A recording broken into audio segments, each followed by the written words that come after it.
성경 14면 창세기 12장 1절로 3절까지 함께 한 목소리로 합독하시겠습니다. 12장 1절로 3절까지 함께 한 목소리로 합독하시겠습니다.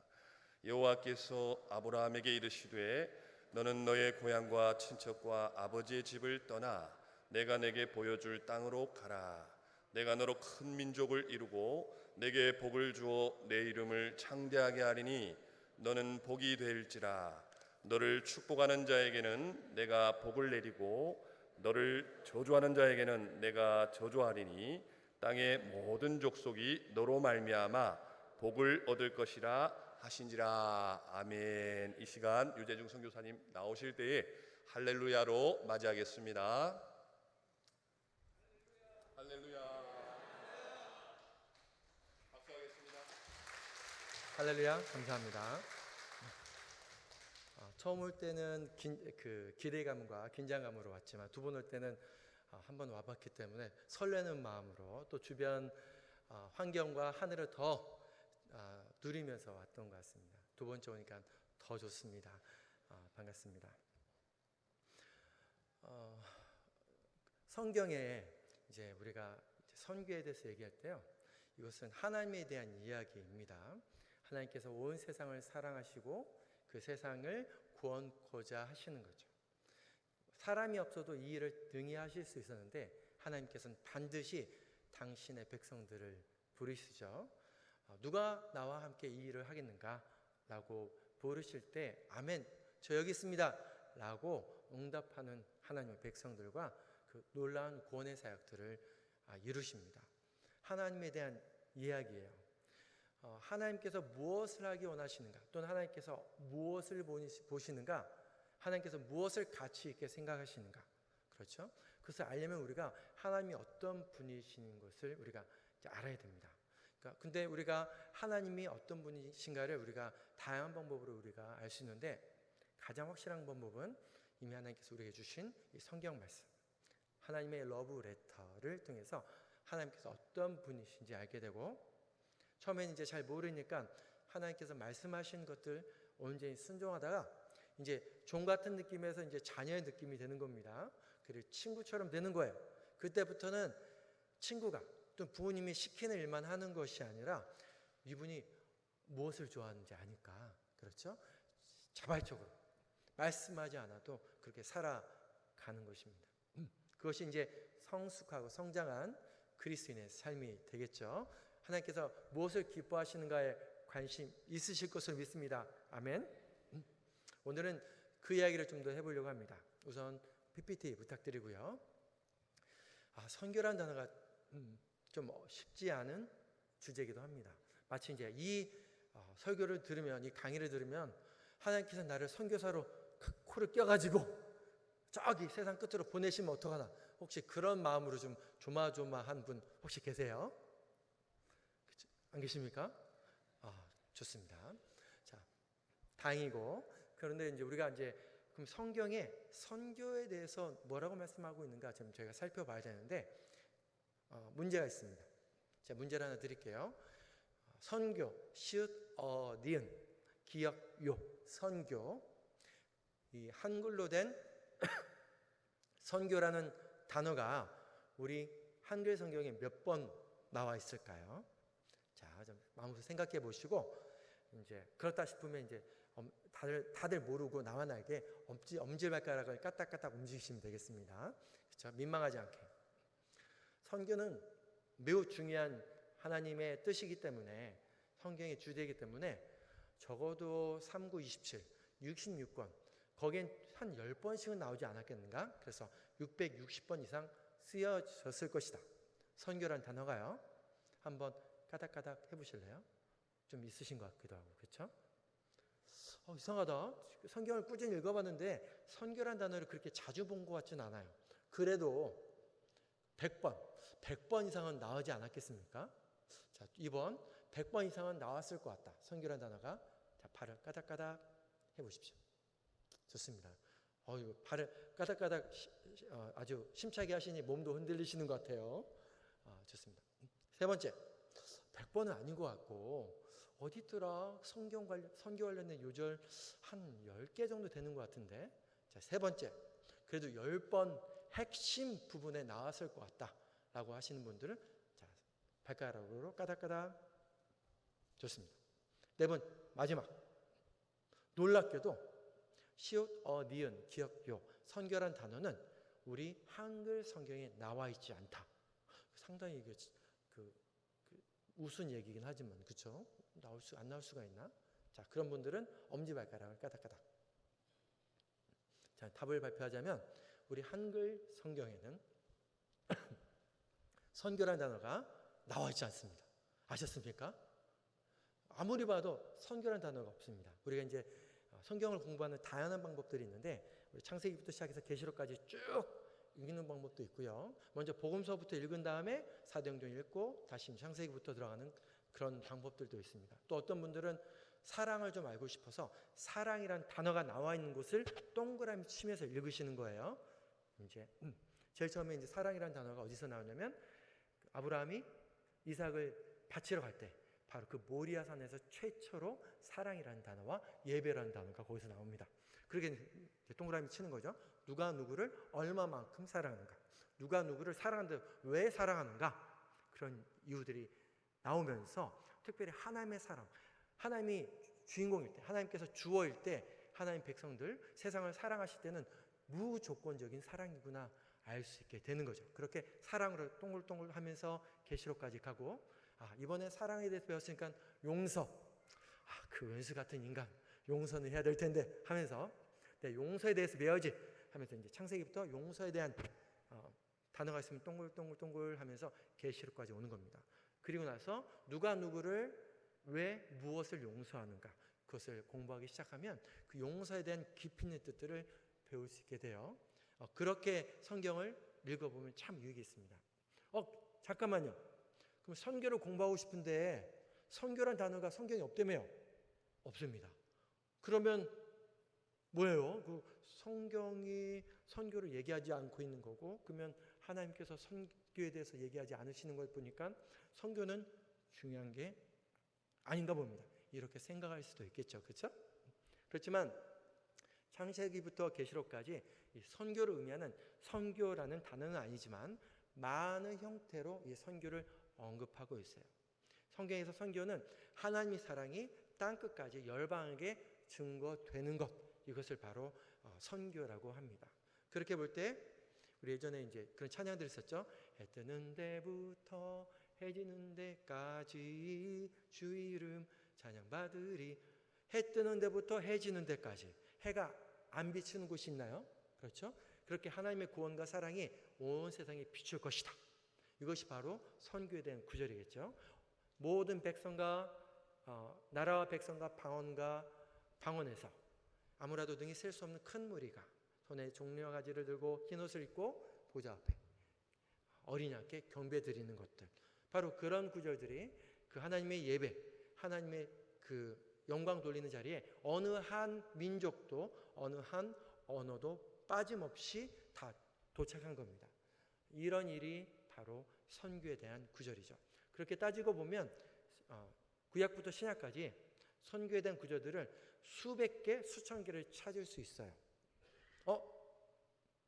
그렇구나. 그러면 선교에 대한 구절이 수천 개인데 성경의 그 수천 구절을 없애버리면 성경에서 선교를 발견하지 못할까요? 우리가 그렇게 생각할 수도 있습니다. 그런데 우리가 계속해서 하나님에 대해서 이해할수록, 성경을 깊이 있게 묵상할수록 그것이 아니라는 것을 우리가 알게 됩니다. 다시 말하면 어떤 구절이 선교에 대해서 지지하고 그래서 우리가 선교를 해야 되구나, 그렇게 예전에 생각했어요. 실제로 성경을 공부하는 많은 목사님들과 신학자들이 2000년도까지 한 2005년, 10년도 뭐 이 정도까지 그런 줄 알았습니다. 그래서 저희 같은 선교하는 사람들은 뭐가 이제 자랑이냐면요. 선교에 대한 구절 몇 개 찾았어? 저는 560개인데요. 내가 이번에 567개, 7개 더 찾았잖아. 뭐예요, 뭐? 이렇게 이제 서로 이제 경쟁을 하는 겁니다. 그렇게 생각을 했지만 우리가 하나님을 이해하고 말씀을 묵상하다 보니 몇몇 구절이 하나님의 선교, 열방을 향한 하나님의 사랑을 이야기하는 것이 아니라 성경 전체의 DNA처럼 구석구석마다 하나님의 사랑이 열방을 향해 열려 있다는 것을 우리가 알게 됩니다. 좀 쉽게 얘기하면 옛날에 한 70년대 TV 프로그램 중에서 이제 수사반장이 있습니다. 따라라라단 따라라라단 이런 기억나시죠? 우리 최불안 선생님께서 수사반장으로 나와서 이제 도둑을 잡아야 되는데 잡기가 쉽지가 않아요. 그러니까 발자국 보고 그리고 주변에 누가 이제 증인이 있나 살펴보고 없으면 정말 잡기 힘듭니다. 그렇죠? 옛날에는 그랬어요. 근데 요즘은 과학 수사대입니다. 과학 수사대. 침만 튀기면 머리카락 하나 떨어지면 칫솔만 있으면 누가 범인인지 금방 특정해 낼 수 있어요. 왜 그렇습니까? 침 한 방울에 그리고 머리카락 하나에 그리고 치과 양치질하면서 거기에 세포들이 묻어 나오기 때문이에요. 그러면 그 사람의 그것이 누구의 DNA인지 알 수 있게 되는 것이죠. 무슨 얘기인지 아시겠죠? 그래서 우리가 이 선교는 그냥 특정한 사람들이 그냥 뭔가 하기 좋아하는 사람들이 은혜와 부르심 있는 사람들이 하는 것뿐만 아니라 이 성경을 하나님 말씀으로 믿고 하나님께서 기뻐하시는 일에 관심 있고 그렇게 살아가기 원하는 사람, 하나님께서 나를 조건 없이 사랑했으니 이 죄인 제 모든 것을 드리겠습니다. 그렇게 살아가기 원하는 사람이라면 그 하나님 마음을 알 필요가 있습니다. 그런 의미에서 오늘 본문 창세기 12장 1절부터 3절은 매우 중요한 시작점이기도 합니다. 오늘 이 본문을 보면 하나님의 구원이 얼마나 큰지 그 큰 그림을 알게 됩니다.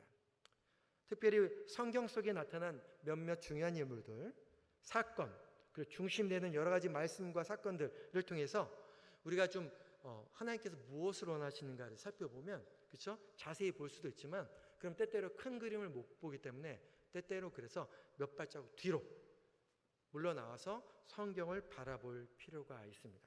그렇게 되면 이 성경 전체에 나와 있는 그 큰 그림들, DNA, 즉 하나님께서 세상에 있는 모든 민족과 사람들을 사랑하시고 이들을 구원케 하시려는 하나님의 열심들이 보여지게 되는 것이죠.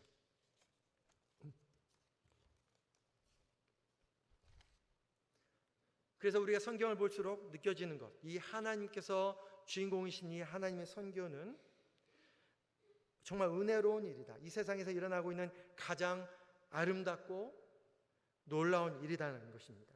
하나님의 선교는 인간이 타락한 그 이후부터 모든 세대를 거쳐서 지금도 앞으로도 일어나고 있죠. 바로 그런 하나님의 사랑과 선교의 표시가 바로 죄인이었던 우리가 이곳에 앉아 있는 것일 것입니다.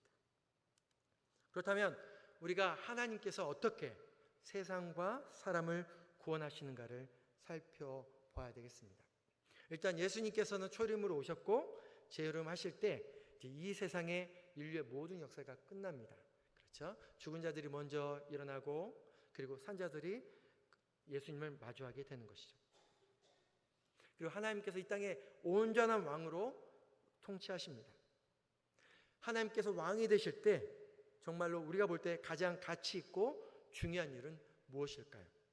역사를 끝내고 아니면 주님께서 부르시는 그날, 그렇죠? 천국 가기 전에 잠시 우리 인생을 되돌아본다면 어떤 일들이 생각날까요? 뭔가 돈을 많이 번 얘기, 아니면 높은 지위까지 올라간 얘기, 그런 얘기들이 생각날까요? 많은 병동에서 하나님께서 부르실 날을 기다리는 그런 분들을 상담하고 면담한 분들이 이제 맞는 책을 보니까 그런 자기가 했던 일들은 기억이 안 나고 내가 얼마만큼 사랑했는지, 내가 얼마만큼 못 사랑했는지, 내가 얼마나 용서했고 아직 용서 못한 사람이 있는지 그런 관계들이 생각난다고 하더라고요. 물론 우리 인류의 역사를 보면 여러 나라, 제국들의 흥망성쇠들이 있겠죠. 역사를 좌지우지한 유명한 사람들도 있겠고 위대한 발견들이 있겠습니다.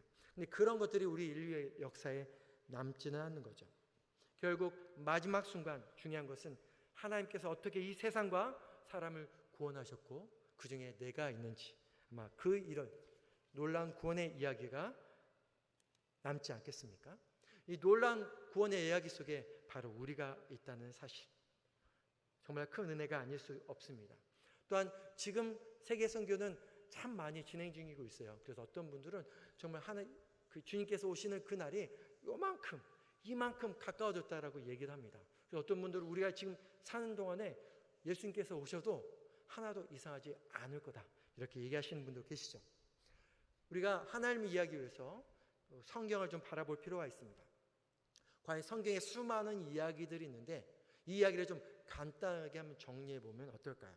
좀 어떻게 정리할 수 있겠습니까? 뭐 어떤 분들은 구약과 신약으로 나누면 어떻습니까? 뭐 이렇게 얘기할 수도 있겠죠.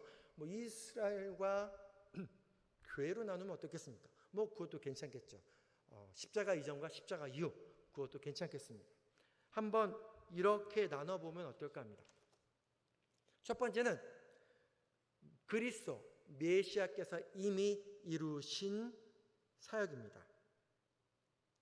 이 주제는 하나님이 타락한 인간을 어떻게 구원하셨는가에 대한 이야기죠. 이 이야기가 말씀드린 것처럼 성경 전체에서 가장 중요한 이야기라면 그리스도 메시아가 나왔으니까, 그러니까 신약에 나와 있겠지라고 생각하겠죠. 아니요.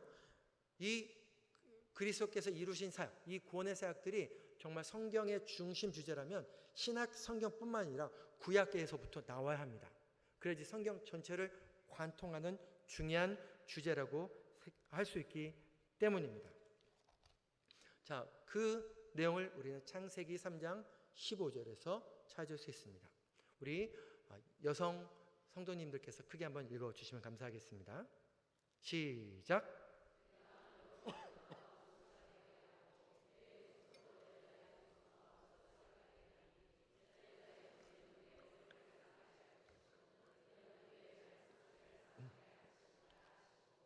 네, 이 말씀은 인간이 타락합니다. 선악을 알게 하는 그 열매를 먹고 말아요. 그리고 에덴에서 쫓겨나게 됩니다. 바로 그때 하나님께서 인간들에게, 그리고 사단에게 하신 말씀이에요. 내가 너로, 그러니까 사단이죠. 너는 사단이다. 여자와 원수가 되게 하고 내 후손, 사단의 후손도 여자의 후손과 원수가 되게 하리니 여자의 후손은 내 머리를 상하게 할 것이요 사단의 머리, 너는 그의 발꿈치를 상하게 할 것이라. 여자의 후손들을, 하나님의 백성들을 잠시 상처나게 해야겠죠. 우리 연고를 바르고 밴드를 발라야 됩니다. 그렇지만 치명적인 일은 아니죠. 그리고 앞으로 올 그 여자의 후손 중에 가장 중요한 분이 누굽니까? 바로 메시아 예수 그리스도에 대한 이야기죠. 신학자들은 이 말씀을 하나님의 구원 계획이 제일 먼저 언급된 말씀이라고 해요. 그래서 이 창세기 3장 15절 말씀을 원시복음이라고 얘기하기도 합니다. 이 말씀을 통해서 사단에 대한 메시아 그리스도의 승리를 예언적으로 말씀하는데, 여자의 후손이신 그리스도께서 뱀의 머리를 상하게 하고 결정타를 날리는 거죠. 그렇지만 그리스도께서는 자신의 발꿈치가 상하는 그런 고난을 받게 될 것이다. 이 말씀은 이후에 예수님께서 갈보리 산 위에서 십자가에서 고통을 당하시고 죽으시고 부활하심을 통해서 이것이 온전히 이루어지게 됩니다.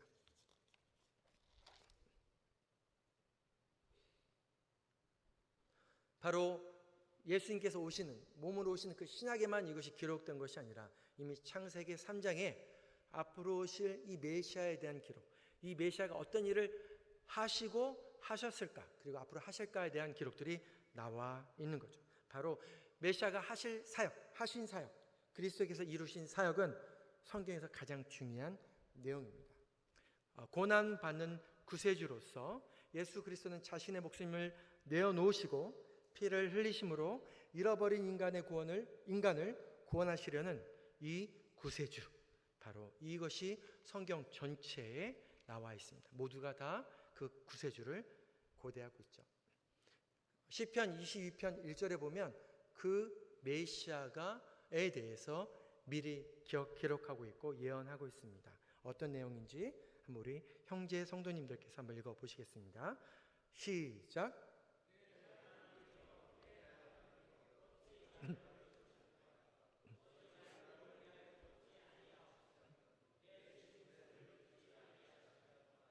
바로 예수님께서 돌아가시기 전에 십자가에서 하셨던 7마디의 말씀 중에 하나인 거죠. 엘리 엘리 라마 사박다니, 내 하나님이여 내 하나님이 어찌 나를 버리셨나이까? 이사야서 53장에 보면 그가 찔림은 누구입니까? 앞으로 오실 메시아이죠. 우리의 허물 때문이요, 그가 상함은 우리의 죄악 때문이라. 그가 징계를 받음으로 우리는 평화를 누리고 그가 채찍에 맞음으로 우리는 나음을 받았도다. 그래서 그 예수님을 보고 세례 요한은 이렇게 얘기합니다. 보라, 세상 죄를 지고 가는 하나님의 어린 양이로다. 그냥 신약에서 짜잔하고 나타난 예수님이 아니라 구약에 약속했던 그 수많은 일이 완성되어지는 겁니다. 이루어지는 것이죠. 바로 예수 그리스도를 통해서 말입니다. 예수님은 갈보리 산에서 십자가에 못 박혀 피를 흘리시고 영단번 죽으심으로써 온 세상의 죄를 위해 온전한 희생물이 되었죠. 그래서 누구든지 그의 이름을 부르는 자는 구원을 얻게 됩니다. 첫 번째 주제, 성경을 다양하게 얘기할 수 있겠지만 첫 번째 주제는 바로 그리스도께서 이루신 사역이에요. 바로 하나님이 타락한 인간을 어떻게 구원했는가. 자, 첫 번째 주제가 그리스도의 이루신 사역이면 한번 생각해 보실래요? 두 번째 주제를 제가 어떻게 잡았을까요? 노란색이 딱 있습니다. 노란색이 딱 바뀌어요. 자, 이루신 과거형인데 이것을 이루실 사역으로 한번 바꿔보겠습니다. 두 번째 주제는 그리스도께서 앞으로 이루실 사역, 여기에 대해서 좀 얘기하고 싶은데 바로 그것은 이미 십자가를 통해서 구약부터 시작했던 하나님의 구속 사역, 십자가에서 완성된 이 구원의 사역들을 이제 우리가 어떻게 됩니까? 하나님의 백성으로 제자로서 온 세상에 전해야 하는 것, 이것은 끊임없이 현재 진행형이 되어야 하겠습니다. 누구에게 전합니까? 바로 모든 나라, 민족, 언어, 족속에 가서 이 예수 그리스도만이 유일한 소망이다 라는 것을 전해야겠죠. 이것을 우리가 흔히 선교라고 부를 수 있겠습니다. 오케이, 예수님께서 오셨으니까, 예수님께서 우리 구원하셨으니까 예수님을 전해야지. 그거는 신약에서만 나오는 얘기 아닙니까? 구약에도 그런 얘기가 있나요? 구약에도 나와야죠. 구약에도 나와야지 성경 전체를 아우르는 이야기라고 우리가 할 수 있겠습니다. 그 이야기가 예수님께서 이루실, 우리가 이루어야 될, 제자들이 해야 할 그런 일이 바로 오늘 창세기 12장 1절부터 3절까지 나와 있습니다. 우리가 이것을 흔히 아브라함 언약이라고 합니다. 물론 아시겠지만 1절에 보면 아브라함이 아직 아브라함이 되지 않았습니다. 아브람이에요. 아직은. 아브람이라는 뜻은 존경받는 아버지라는 뜻이고요. 이후에 17장에 가면 아브라함으로 부릅니다. 그래서 열방의 아버지라고 부름을 받고요. 그리고 17장 1절부터 6절까지는 아브라함이라고 부르신 이유에 대해서 얘기하시면서 15절 16절에 보면 이제 더 이상 사례를 사례라고 안 하고 사라라고 하려니 마치 아브라함이 열방의 아버지가 된 것처럼 사라는 열방의 어머니가 되겠다라고 말씀을 하십니다. 이 아브라함의 언약 창세기 12장 1절부터 3절 이 말씀은 끊임없이 성경에서 메아리 쳐지고 있습니다. 이 아브라함의 언약이라고 부르는 내가 너로 큰 민족을 이루고 너에게 복을 주겠다. 그리고 너로 말미암아 땅의 모든 족속이 복을 얻을 것이다. 이 말씀이 성경에 끊임없이 메아리 쳐져 있습니다. 정말 그랬나요? 처음 알았어요. 이렇게 생각하시는 분도 있겠고 그런 거 보니 상당히 낯이 익어. 맞아요. 유재중 선교사를 2번 봐서 낯이 익은 것처럼 이 말씀이 낯이 익긴 한 것 같아 라고 생각할 수도 있겠습니다. 인도네시아 파푸아에서 선교활동을 했고 나중에 성경학자가 되신 돈 리처드슨이라는 성경학자는 이 아브라함의 언약이 최소한 성경에 395번 이상 반복되고 있다고 합니다. 창세기부터 계시록까지 이 말씀이 끊임없이 반복되고 있는 거예요. 이야기가 뭐라고요? 이루실 이야기입니다. 하나님의 구원을 전해야 하는 이루실 이야기인 것이죠. 이 아브라함의 언약은 총 2가지로 구분할 수가 있습니다. 우선 연두색으로 보면 첫 번째 부분은 내가 하나님이 네게 아브라함과 그의 자손들에게 복을 줄 것이다 라고 하는 거죠. 참 기분 좋은 말씀이죠. 우리 좌우를 보시면서 복 받으세요. 이만큼 받으세요. 그렇죠? 많이 받으십시오. 기분이 좋습니다. 기분이 좋아요. 근데 이것으로 끝난 게 아니에요. 실수로 누가 선물을 줬는데 막 처음 나오는 선물이 너무 좋아가지고 막 이게 좋아서 그 밑에 있는 더 좋은 선물을 까먹고 그냥 쓰레기통에 버리는 대참사가 생길 수도 있습니다. 우리가 종종 그렇게 살고 있어요. 왜냐하면 두 번째 부분이 더 중요하거든요. 그 두 번째 부분, 약간 분홍색 부분을 보면 땅의 모든 족속이 너로 말미암아 아브라함과 아브라함의 자손을 통해서 하나님의 백성을 통해서 복을 얻을 것이다 라고 이야기하고 있습니다. 그래서 다시 한번 얘기했던 복이 되세요. 자, 복이 되세요. 어떤 분은 그렇게 얘기할 수 있겠죠. 나 복만 받을래. 그렇죠? 아시겠지만 이 복이라는 게 머물러 있으면 사라집니다. 그리고 냄새가 나요. 그리고 생각해 보세요. 계속 복 받은 건 과거형이잖아요. 그렇죠? 나 15년 전에 복 받았어. 그 기억으로 15년 동안 살 수는 없잖아요. 그렇죠? 내가 끊임없이 복이 된다는 의미는 하나님 복이 아침마다, 점심마다, 저녁마다 늘 신선하게 부음받아지는 거예요. 그 깨끗하고 새롭고 현재형인 복이 나를 통하여 다른 사람들에게 흘러가는 거죠. 그러니까 복을 받는 것도 중요하지만 더 중요한 건 뭡니까? 우리가 복이 되어야 하는 것입니다. 자, 첫째 부분을 좀 살펴보면요. 복이잖아요. 다양한 종류의 복이 있습니다. 그렇죠? 예를 들어서 재정의 복, 건강의 복, 관계의 복, 승진의 복, 재정의 복 등등등 많은 복들이 있겠죠. 복들이 중요합니다. 우리가 그것들을 위해서 하나님께 간구해야 되겠죠. 그런데 그런 것들이 다 이루어졌지만 만약에 나에게 구원이 없다면 그런 것들이 의미가 있을까요? 아니요. 의미가 없습니다. 내가 구원받지 않으면 그 많은 것, 그 큰 집, 그 좋은 차가 무슨 의미가 있겠습니까? 그래서 성경에서 말하는 복의 가장 근원은 뭐냐면 바로 하나님의 백성이 되는 것, 구원을 받는 것을 의미합니다. 시편 67편 1절부터 2절 보면 이 복에 대해서 좀 더 자세히 설명을 합니다. 하나님은 우리에게 은혜를 베푸사 복을 주시고 그의 얼굴빛을 우리에게 비추사 주의 도를 땅 위에 주의 구원을 모든 나라에게 알리소서. 하나님께서 우리에게 은혜를 베푸사 뭘 주셨어요? 복을 주셨어요. 그리고 그 복을 모든 나라에게 전해야 됩니다. 근데 그 복이 뭐예요? 시편 67편에서는 분명하게 구원이라고 얘기하는 것이죠.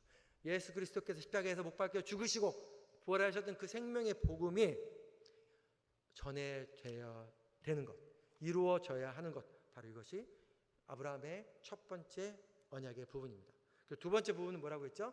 땅의 모든 족속이 너로 말미암아 복을 얻을 것이다. 당신의 백성들, 하나님의 백성들 통해서 하나님께서 복을 주시겠다고 말씀하는 것입니다. 하나님의 백성은 그래서 선교적인 백성으로 부르심을 받은 것이죠. 구원이잖아요. 그렇죠? 구원을 전하는 것. 성경은 나만의 구원에 대해서 얘기하고 있지 않습니다. 물론 구원에 대해서 얘기하지만 우리 개인의 구원으로 멈추는 것이 아니라 누구예요? 우리 교회 밖에 믿지 않은 철수 엄마, 순이 아빠,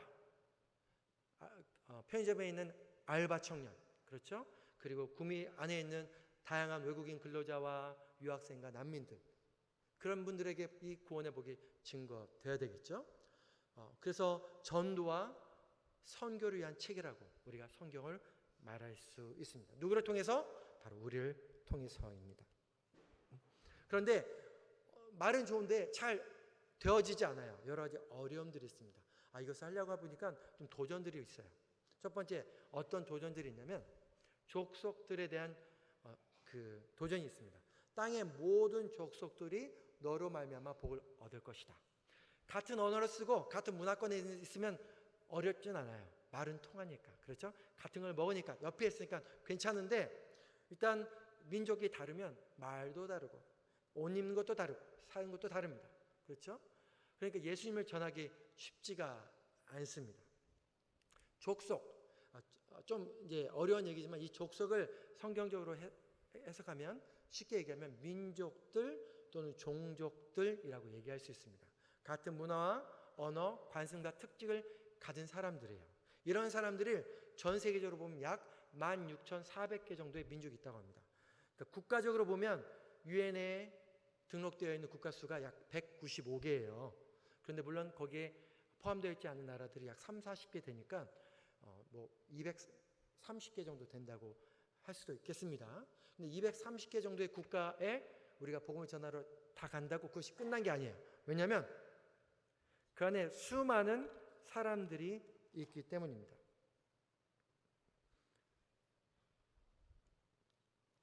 한 가지 예를 들어 볼게요. 자, 빨간색은 국가입니다. 나라예요.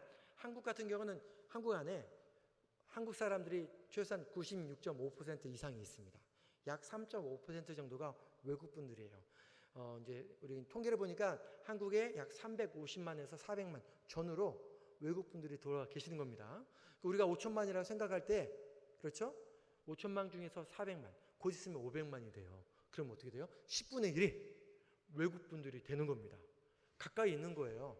우리 충주에 있는 한 교회에서 우리가 선교적인 시간을 가졌는데 한 반에 23명 정도 됐는데 3분의 1이 다문화 가정 친구들인 겁니다. 그렇죠? 우리 구무에는 어떤지 모르겠어요. 계속 그런 현상들이 벌어질 겁니다. 그러니까 예전엔 우리는 국가 안에 하나의 민족들만 있다고 생각했었을 수도 있겠지만 지금은 그렇지 않다는 겁니다.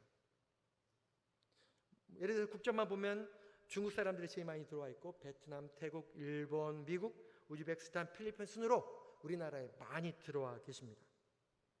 또 필리핀 같은 나라를 보면요. 전체 인구가 약 1억 900만인데 그 안에 100개 이상의 민족들이 있는 거예요. 실제로 선교사 후보생들과 남쪽에 민다나오라는 섬이 있었습니다. 거기 북쪽에 부뚜안이라는 작은 도시가 있었거든요. 거기에 이제 복음을 전하려고 사형리를 갖고 왔어요. 영어, 따갈로그, 시부아노 등등등 몇 개 공용어로 된 사형리를 갖고 갔는데 안 되겠다. 금방 답이 나왔어요. 왜냐하면 거기서 사용되고 있는 언어가 최소한 20개 이상인 거예요. 영어로 복음을 전하려고 해도 우리랑 영어 수준이 비슷합니다. 그래서 yes, no, expensive, cheap 뭐 이렇게 이거는 얘기할 수 있지만 그런 짧은 언어로 예수님을 믿으세요. 예수님이 당신을 구원하십니다. 이렇게 어려운 말은 현지 사람들이 이해를 못하는 거죠. 한 나라 안에 이렇게 많은 민족들이 있다는 것 정말 놀라운 일이 아닐 수 없습니다. 이제 그런 일들이 우리 한국에도 일어나게 되는 거죠. 이들에게 복음을 전하는 것이 하나님의 백성인 우리의 사명인 것입니다. 이를 위해서 우리가 계획을 해야 됩니다. 전략을 세워야 되죠. 그래서 각 나라별로 계획을 세울 뿐만 아니라 그 안에 있는 사람들, 우리 구무지역에 지역별로 나눌 수도 있겠지만 회사별로 나눠볼 수도 있겠고 또 출신 국가별로 나눌 수도 있고 또 민족별로 나눌 수도 있겠죠. 그러한 전략과 계획들이 필요합니다. 왜냐하면 이것이 바로 우리의 일이기 때문이에요. 왜냐하면 모든 사람들은 결국 어느 민족에 속해 있고 그들의 언어가 있고 그들의 문화가 있기 때문에 우리가 그들을 이해하지 않으면 이들과 친하게 지낼 수가 없습니다. 근데 왜 우리가 이런 일을 해야 되나요? 나만 잘 살면 되는 걸, 그렇죠? 복잡해져. 전도는 오케이. 근데 다른 말도 다르고 먹는 것도 다른데 어떻게 복음을 전해? 뭐 이렇게 생각할 수도 있겠습니다. 그럴 때 우리가 이 말씀, 요한복음 3장 16절 말씀을 다시 한번 생각을 해봐야 되겠죠. 우리 여성 성도님들 한번 크게 읽어주십시오. 시작.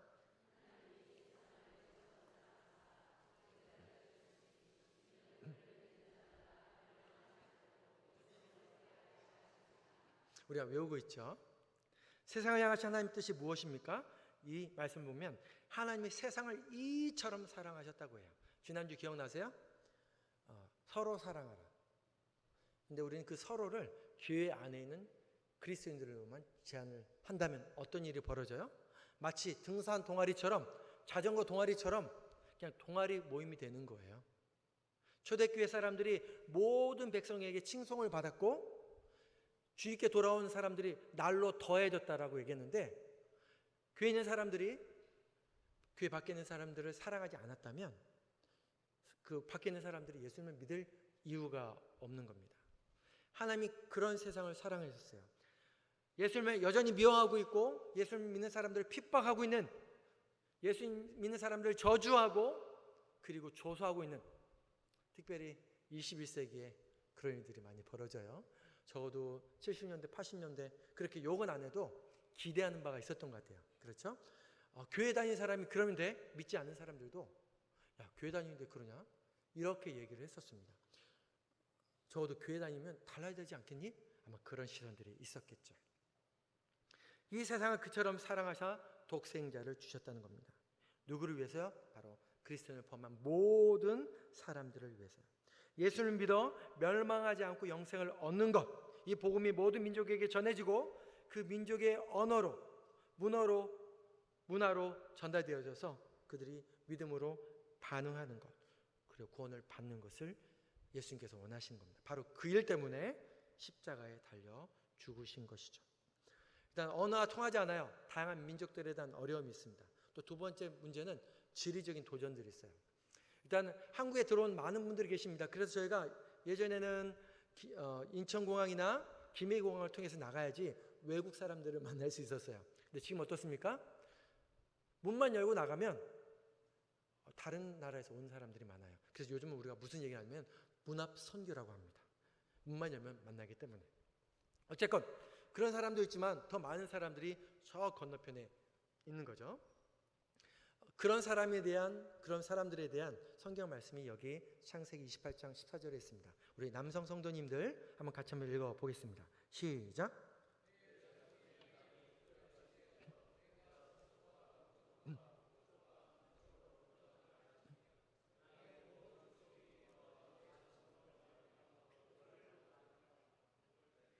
아멘.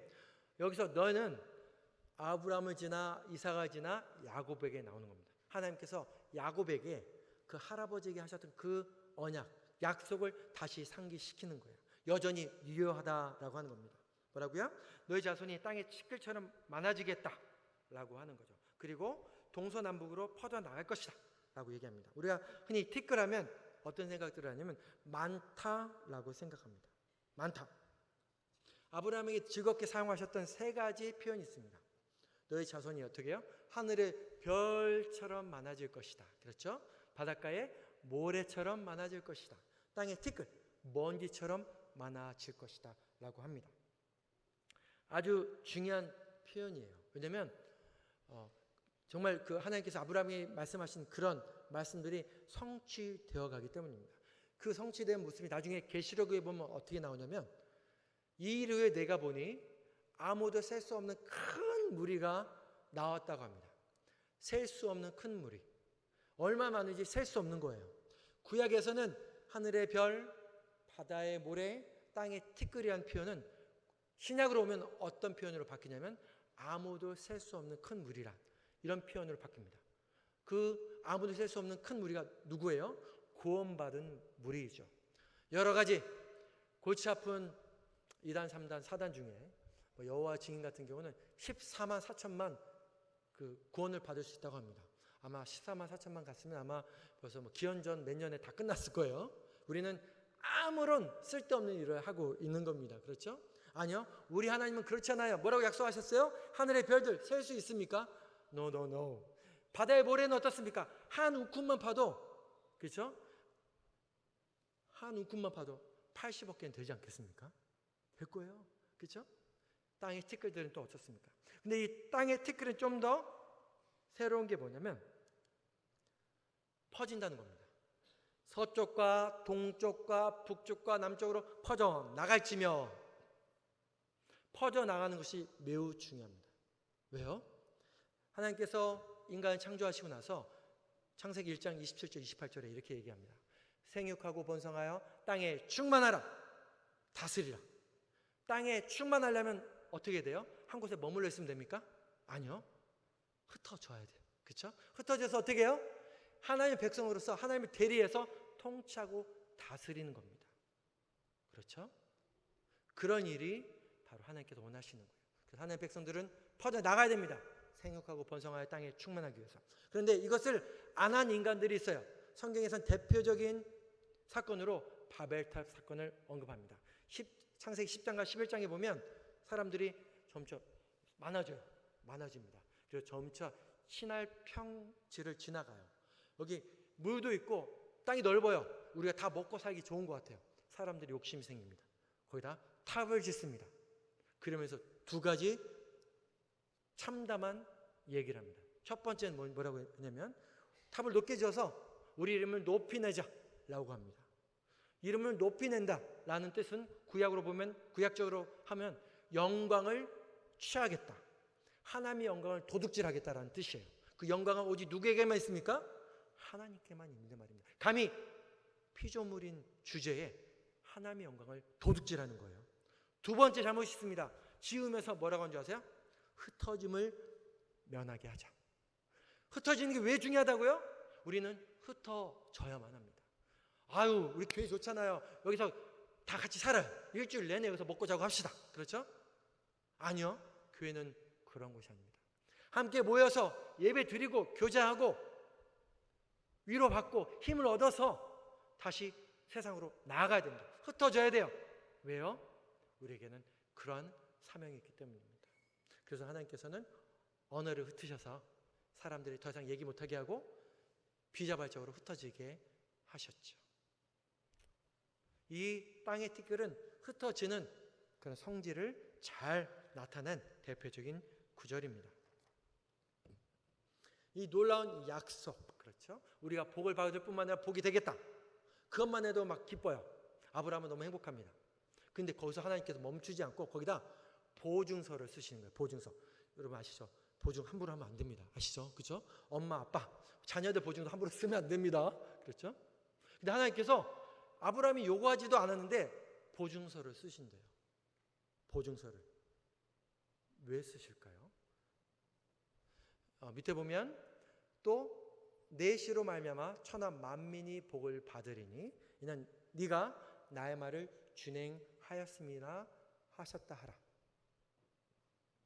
이 창세기 22장은 어떤 말씀이냐면 모리아 산에서 아브라함이 이삭을 바치려고 하는 순간 하나님께서 개입하셔서 네가 나를 얼마나 사랑하는지, 사랑이라는 단어가 제일 먼저 써졌어요.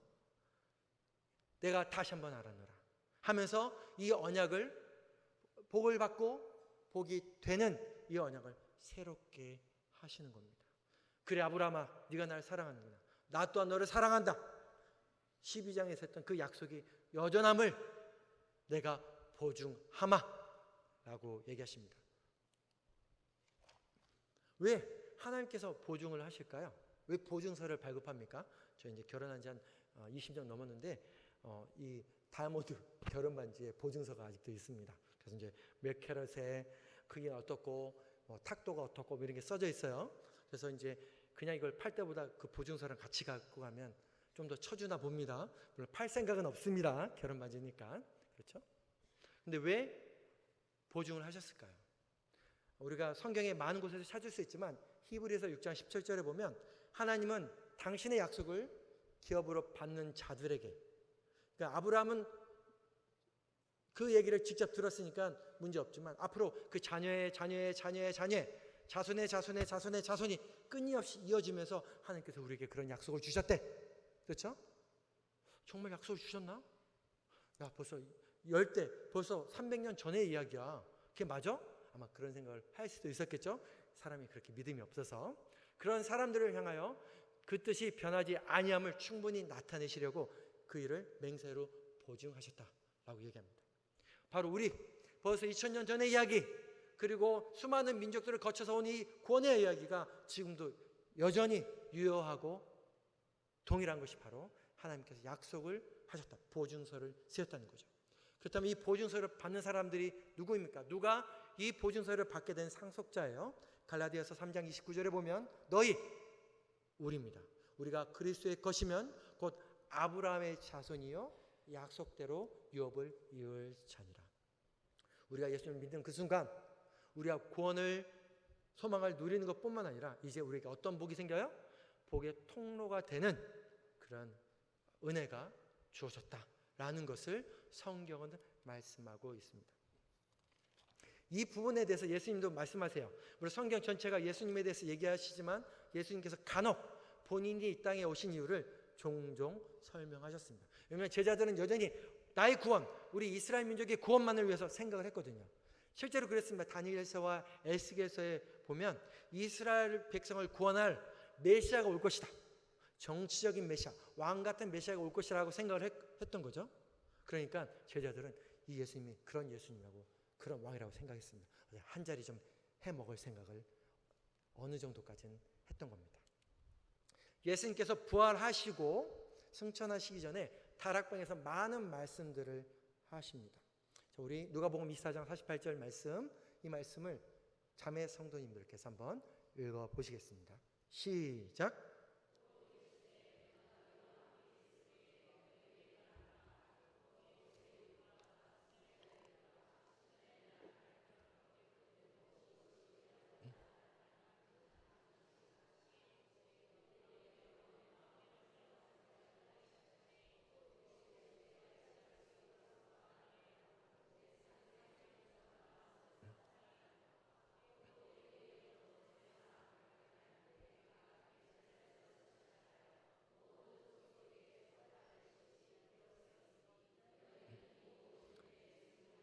자, 이제 예수님께서 승천하시기 전까지 40일 남았습니다.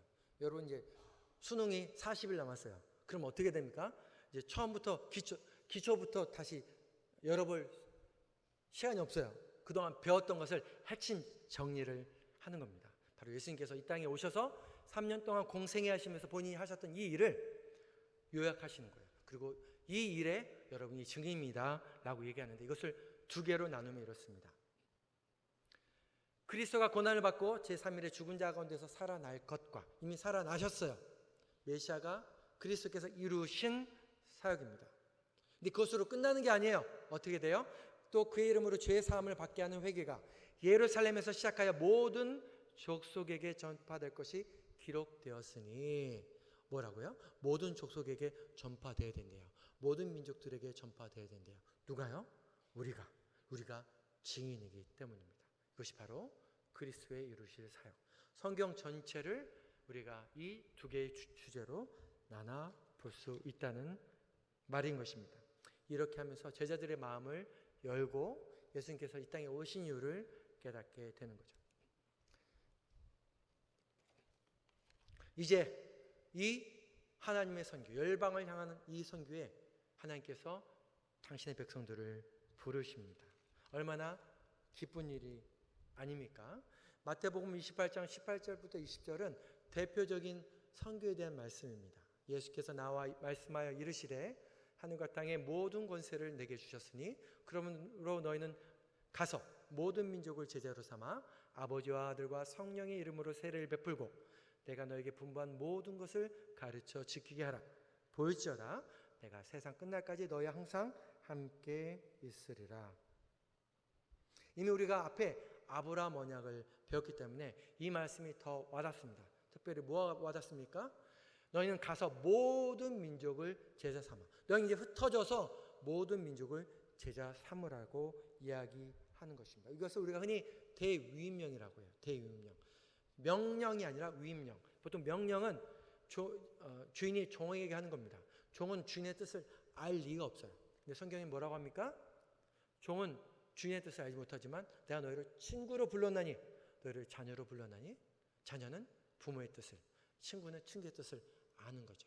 그래서 우리는 명령을 받은 로봇으로서 이 세상에 나가는 것이 아니라 아버지의 마음을 알고 그 마음을 흡족하게, 나에게 주신 그 사랑, 그 구원의 기쁨을 주체할 수가 없어서 우리가 하나님의 자녀로서 위임되어서, 위임장 아시죠? 내가 못 가니까 내 아들이 대신 갑니다. 나를 대표합니다. 그렇게 우리를 위임하셔서 이 세상에 보내신 것입니다. 바로 이것이 아까부터 얘기했던 아브라함 언약의 핵심 말씀이기도 해요.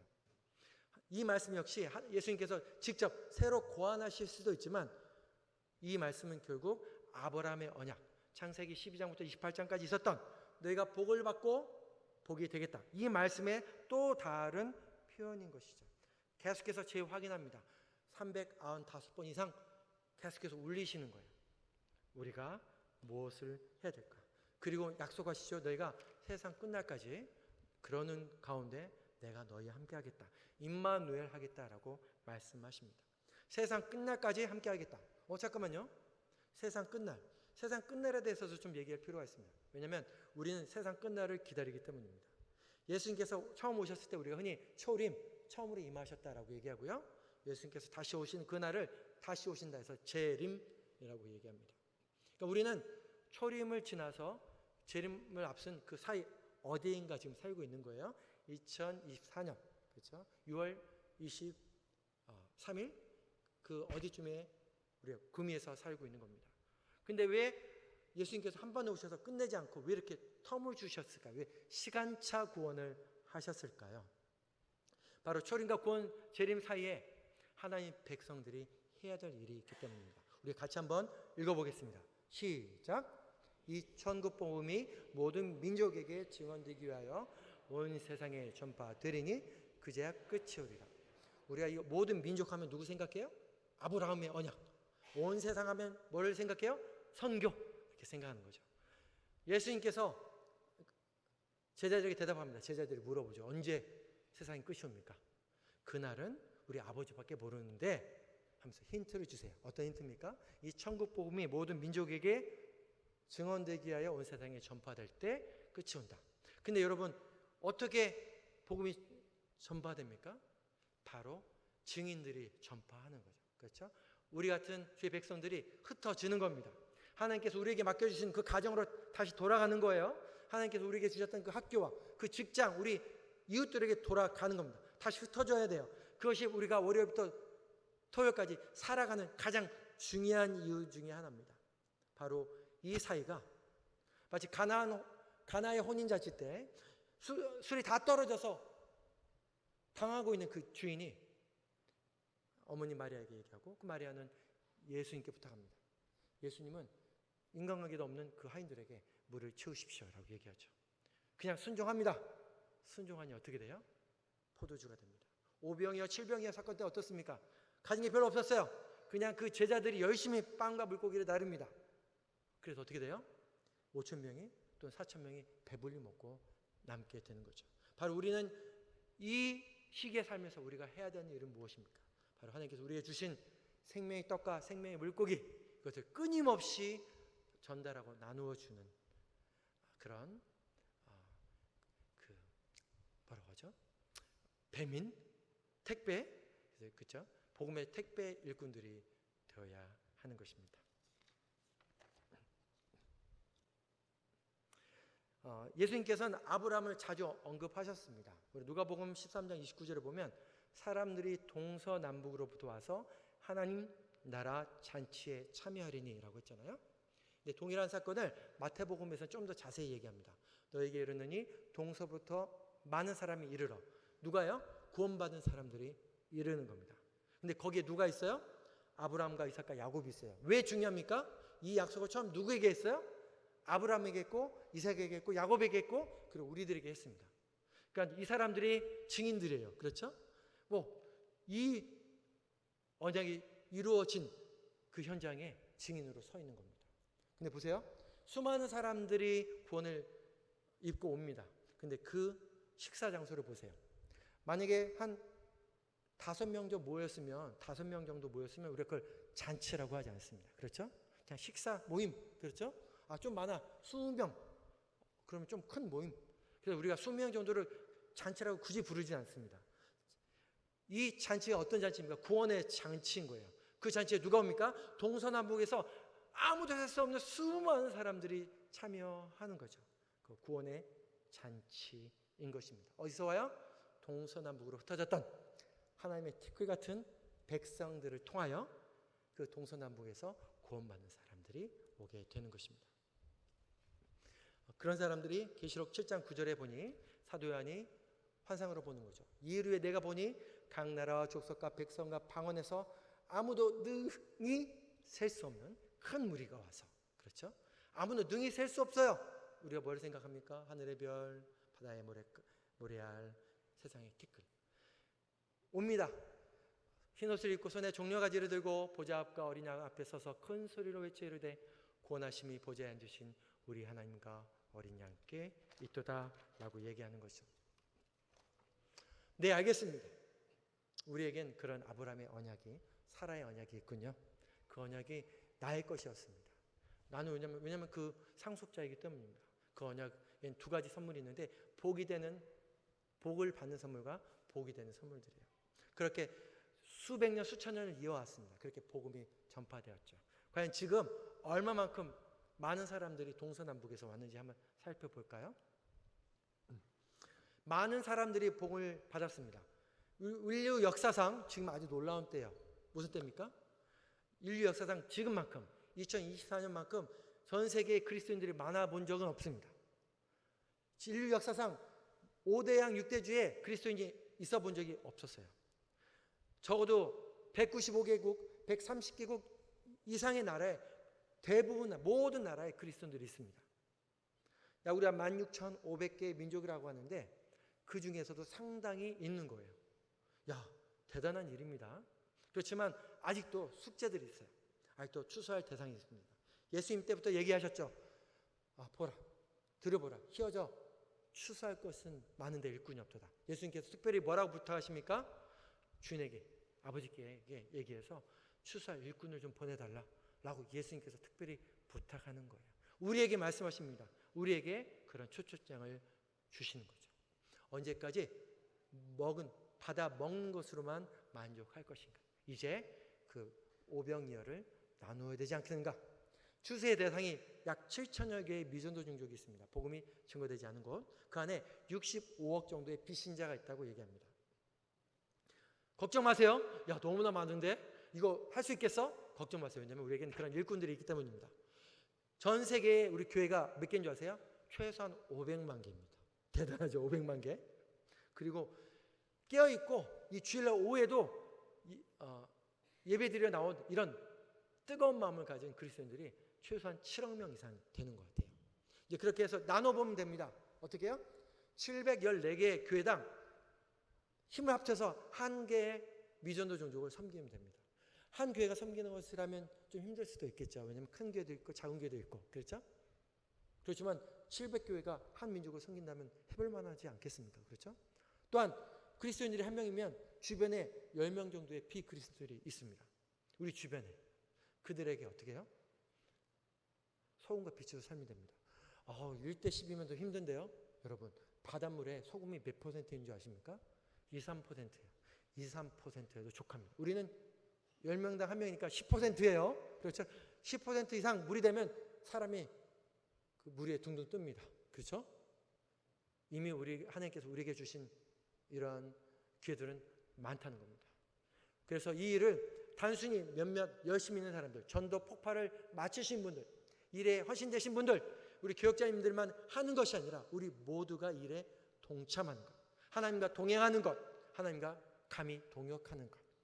바로 그 일이 있을 때 살색으로 보면 지금이야말로 역사상 그 어느 때보다 이 과업을 완수할 수 있는 놀라운 때라는 것입니다. 결론입니다. 이 시대에 우리의 부르심이 무엇입니까? 우리의 도전은 무엇입니까? 바로 온전한 언약과 약속을 지키는 그리스도인입니다. 우리에겐 약속이 있습니다. 모두에게 있어요. 그것은 뭐냐면 단지 복을 받기 위해서 복만 받으라고 사는 것이 아니라 바로 우리가 복의 근원이 되기 위해서, 복이 되기 위해서 그런 그리스도인으로 살아가는 것입니다. 우리가 그런 삶을 살아야겠습니다. 그렇지만 우리 하나님은 결코 바꾸지 않으시죠. 이러면 안 되잖아요. 10,000원 주신 다음에 짜장면 2개랑 치킨 양념 반 프라이드 반 사오고 9,000원 남겨와. 하나님이 그러세요? 아니요. 하나님이 이미 나의 삶을 통하여 이미 섬길 수 있는 많은 것들을 주셨습니다. 그것들을 우리가 이제 발동해 나는 것이죠. 또한 이것들을 하려면 우리 힘으로는 안 됩니다. 사도행전 2장에 보면 성령께서 임하세요. 그 성령이 임하신 가장 중요한 이유가 무엇인 줄 아십니까? 바로 땅끝까지 이르러 내 증인이 되기 위해서 오직 성령이 임하시면 라고 말씀하십니다. 이 일은 애초에 우리의 능력 밖의 일이에요. 우리에게 그런 능력과 우리의 그런 무슨 선함이 우리 안에 있어서 이 일을 하는 것이 아닙니다. 우리는 그냥 드릴 뿐. 그렇죠? 그냥 주님께 드리는 거예요. 하나님 부족한 거 아시죠? 그렇지만 주님 사용해 주십시오. 성령께서 임하시고 권능을 주실 때, 그리고 우리가 늘 함께 하시겠다는 그 약속에 힘입어 우리에게 주신 그 가정과 친척과 직장과 우리 지역사회 가운데 들어가는 것입니다. 생각해 보십시오. 어떤 사람들은 사방을 살펴보면 다 교회예요. 태어나서 지금까지 복음 전도만 수백 번 들었어요. 그런데도 예수님 안 믿는다고 하죠. 그런 곳이 있는 반면 어떤 사람들이나 민족들은 예수님의 말씀을 한 번도 들어보지 못하는 거예요. 주의 교회를 가려고 해도 교회가 없는 겁니다. 얼마나 불공평한 일이에요. 지금도 선교지에서 수많은 선교사님들이 선교 편지를 보낼 때 이런 내용들이 항상 나옵니다. 아프리카, 동남아시아, 남미, 중아시아에서 갑자기 예수를 막 믿게 된 성도님이 너무 행복해서 너무 감사해서 막 좋아하는 거예요. 그러다가 선교사님께 이렇게 물어본답니다. 선교사님 너무 좋아요. 예수님께서 나를 위해서 죽으신 게 너무나 감사해요. 내가 구원받은 게 너무나 좋아요. 그런데 선교사님 한 가지만 여쭤볼 게 있어요. 혹시 이 생명의 복음이 선교사님 나라에 들어온 지가 얼마나 됐어요? 예수님은 선교사님이 그 예수를 믿은 지가 얼마나 되셨어요? 물어봅니다. 왜냐하면 우리 아버지, 어머니, 우리 할머니, 할아버지도 뭔지 모를 그 진리를 위해서 그것을 찾으려고 산도 넘고 귀신에게도 가고 착한 일도 있지만 확신 없이 저 세상 가셨는데 선교사님 여기까지 오시는데 왜 이렇게 시간이 오래 걸리셨어요? 이 고백이 모든 선교사님이 듣는 고백입니다. 혹시 우리 주변에 그런 분들이 안 계세요? 이상하다. 분명히 그리스도인인데 아니 건너가면서라도 우리 같이 교회 한번 갈래? 한 번쯤은 얘기해 볼 만한데 안 그러는 거예요. 뭐지? 그런 사람들이, 그런 친척들이, 그런 이웃들이 우리 주변에 혹시 있지 않습니까? 불공평한 일입니다. 말도 안 되는 일이에요. 예수 그리스도의 십자가를 경험한 그 구원의 기쁨을 갖고 사는 사람이 그러지 않는다는 것은 말도 되지 않는 일입니다. 옳은 일도 아닌 것이죠. 이제 우리가 우리 삶의 태도를 바꿔야 됩니다. 복을 받는 것으로 끝나지 않고 복을 나누는 삶. 우리 모두가 이 일을 할 수 있습니다. 왜냐하면 주님께서 말씀하셨고 이 일을 위해서 함께 하시겠다고 말씀하시기 때문입니다. 이렇게 하나님과 예수님과 함께하는 이 선교에 동참하는 삶, 그것이 매일매일의 삶과 관계가 되시기를, 그리고 이 일에 내가 결정하는 거예요. 결단하는 겁니다.